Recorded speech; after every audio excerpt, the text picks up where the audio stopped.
Yo peeps, it's Tripl-L. Let's quickly talk about Fairy Tail chapter 521. Apologies for the late upload. It's been a busy week. My schedule is still as hectic as all time. It's an all-time high with my schedule. Anyway, let's just get into the chapter. Let's talk about it. The chapter is kind of all over the place in terms of what it's trying to do. And there's a few parts in it where you could complain. Mostly anything involving Elfman usually can be complained about. But yeah, let's just talk about this chapter. The big crux of the matter, the big thing, is what happens at the end in terms of who shows up to Zeref. Because before that, we are just pretty much getting a setup. No, there's another big thing. It's Gildartz's fight. That's another big thing that happens. So it's Gildartz's fight and who shows up at the end to see Zeref, and then it's just filler material in between, just kind of setting up the next stage of this confrontation, just setting up who's down and who's up. Now let's talk about this from the beginning. Starting it off, we go in there, we see the status of the fights that were going on with some of the Fairy Tail members, mostly the Strauss siblings, and what can we say about this whole little segment? First off, Mira beating Jacob, yeah, whatever, that's okay. Mira's pretty strong, I can accept that. And then Azir falling to Elfman and Lysana. Now, overall, in terms of a story, in terms of a narrative, I knew this was going to happen. We should have all expected this was going to happen. These characters from the Spriggan 12 don't matter anymore because they have already lost. They have already given us their entertainment value. They have already shown what they can do. Anything past that is just whatever. We don't need to see these characters anymore. They have, the moment they lost, their use to the story has been nothing.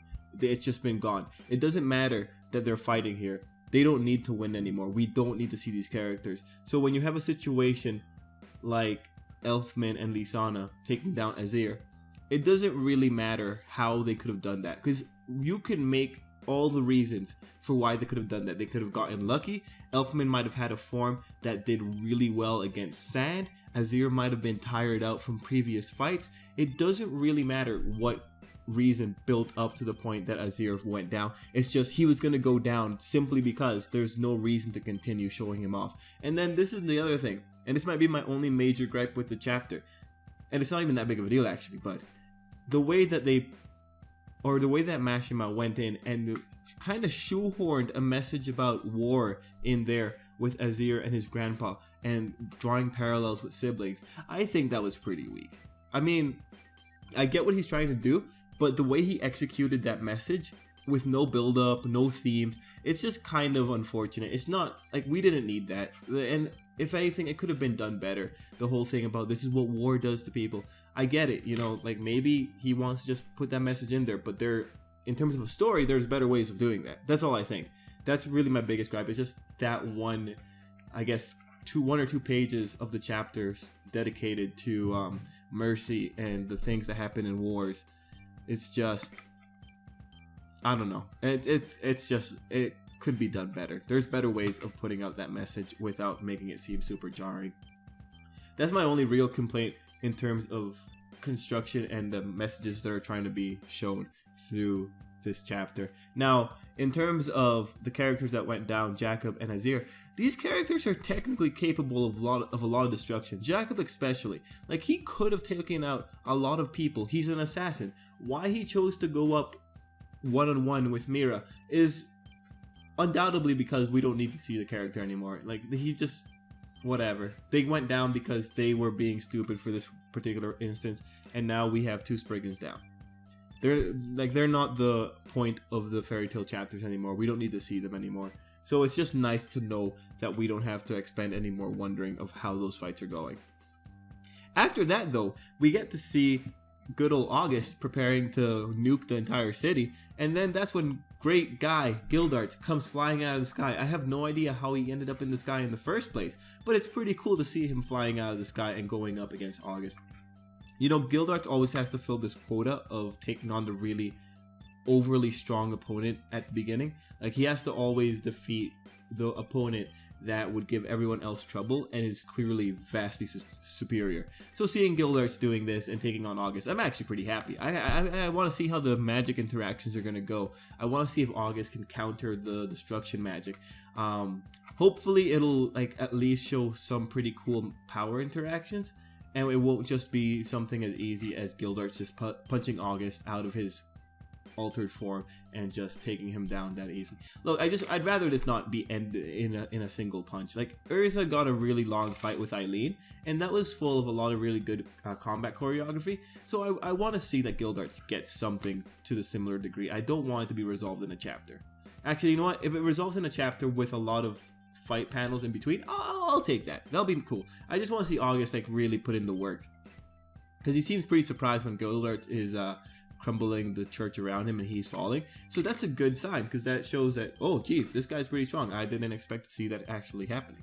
So I'm pretty excited. The next part of the chapter was oh yeah, Lucy, Natsu, and all them just meeting up with Brandish, and Brandish doing that thing where like, August is mad, so you guys aren't gonna live. You know, whatever. They're gonna be fine.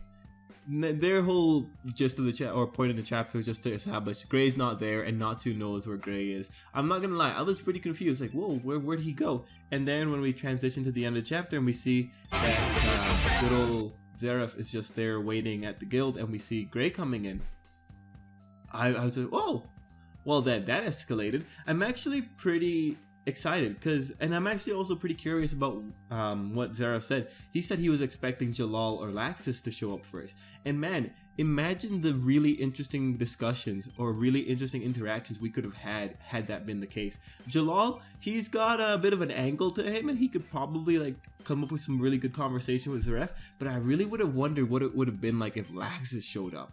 That would have been, whoa, that would have been so interesting, because these characters have no real connection to each other, and seeing where they could draw the animosity between each other, that dynamic, that would have been really interesting.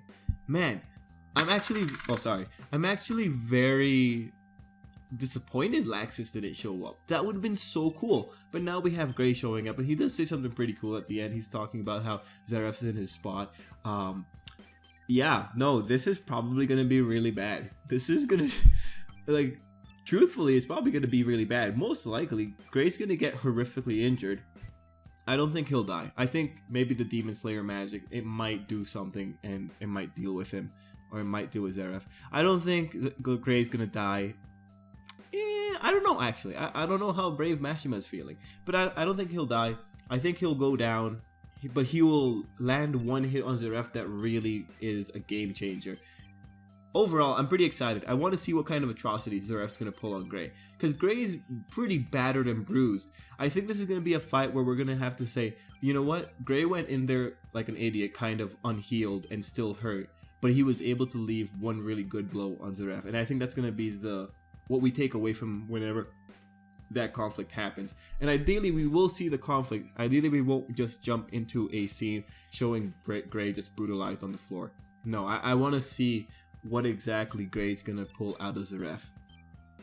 Anyway, overall, it's a setup chapter, and I enjoyed it overall. I just found that one thing with Azir, the message of family and war, being shoehorned in there as being just a bit too jarring, and it just wasn't constructed well, in my opinion.